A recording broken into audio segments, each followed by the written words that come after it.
अब हम पढ़ेंगे chapter number 4, bones and muscles. We use an umbrella during rain season. जब रेनी सीज़न होता है तो हम अम्ब्रेला का यूज़ करते हैं। It made up of water proof plastic fixed over frame of wires. ये इसकी जो वाटर प्रूफ प्लास्टिक होती है वो फिक्स होती है वायर के एक फ्रेम के साथ। Our body is a wonderful machine. हमारी बॉडी भी उसी तरह से एक वंडरफुल मशीन है। It can perform many functions in a perfect manner which no other machine can do. मतलब हमारी मशीन, हमारा जो बॉडी है वो भी एक मशीन की तरह ही काम करती है। उसका जो परफॉर्मेंस है, जो उसके फंक्शंस हैं वो बहुत ही अच्छे हैं, जो कि और कोई नहीं कर सकता। The human body is like a complex machine. एक कॉम्प्लेक्स मशीन की तरह है ये, with a number of organs. और इसमें बहुत सारे ऑर्गन्स होते हैं। These organs together make a system. और सब ऑर्गन्स मिलके एक सिस्टम बनाते हैं। There are a number of system in our body. हमारी बॉडी में बहुत से सिस्टम होते हैं। अब जैसे बता रहे हैं, the skeletal system gives shape and support to our body. जो स्केलेटल सिस्टम होता है वो हमारी बॉडी को शेप देता है और सपोर्ट करता है। The muscular system account for all movement in our body. वो हमारी बॉडी के मूवमेंट को देखता है। The digestive system digest the food we eat. Digestive system जो होता है, हमारी जो हम खाना खाते हैं उसको डाइजेस्ट करता है। ब्रेथिंग, द ब्रेथिंग और respiratory system help us in breathing air.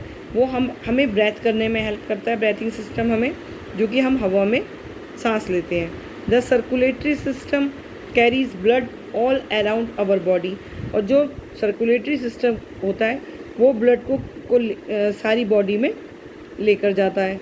The nervous system control all the activities of our body. Nervous system हमारी बॉडी की सारी एक्टिविटीज़ को कंट्रोल करता है। The excretory system throw out waste from the body. ये हमारी body के waste को बाहर निकालता है। The reproductive system help in producing baby. ये बेबी को प्रोड्यूस करने में हेल्प करता है। अब ये कह रहे हैं, in this chapter you will study the skeleton and muscular system of our body. इस वाले चैप्टर में आप स्केलेटल सिस्टम और मस्कुलर सिस्टम के बारे में पढ़ेंगे अपनी बॉडी के। अब देख लो, पहला दिया है इन्होंने the skeletal system.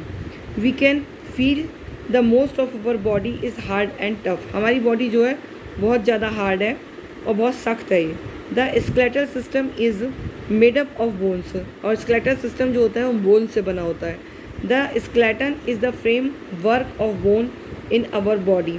Skeletal system में जो होता है बोन्स का एक फ्रेमवर्क होता है। They also protect some important internal organs like heart, lungs and the brains. और ये हमारी बॉडी के ये जितने भी ऑर्गन्स हैं इनको प्रोटेक्ट करता है।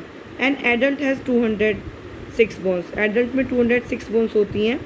You will be surprise to know that a new born baby has 350 bones. और जो न्यू बॉर्न बेबी होता है उसमें 350 बोन्स होती हैं। एज द बेबी ग्रोज, जैसे ही बेबी ग्रो करता है, some of its smaller bones join together from bigger ones. तो जो छोटी बोन्स होती हैं वो आपस में मिलकर बिगर हो जाती हैं। और by the time it finishes growing it will have just 206 bones. जैसे जैसे वो बड़े होते हैं तो फिर 206 रह जाती हैं बस बोन्स, आपस में वो मर्ज हो जाती हैं। Function of the skeletal system. The skeleton has the following main function. ये मेन फंक्शन बताएं इसके। It gives shape and support to the body. It gives protection to delicate and internal organs of the body. For example, the skull protect the brain. जो skull होता है वो protect करता है brain को। School होता है, स्कल कहते हैं खोपड़ी को, और ब्रेन कहते हैं मस्तिष्क को। जैसे कि आपके डायग्राम में दे रखा है, ये जो एक खोपड़ी है, इसके जो स्कल है, स्कल कह लो, खोपड़ी कह लो, इसके अंदर ब्रेन होता है। ओके, तो वो ये जो है ब्रेन को सपोर्ट करता है, मतलब कि इसको, इसका प्रोटेक्ट करता है इसको। The ribcage protect the heart and lungs, और जो रिबकेज होता है वो हार्ट, दिल को, और लंग्स यानी फेफड़ों को प्रोटेक्ट करता है। रिबकेज किसे कहते हैं? पसलियों को। पसली इस तरह की होती है, ये होता है रिबकेज, ये जो दिखा रखा है ये इस तरह से। ओके।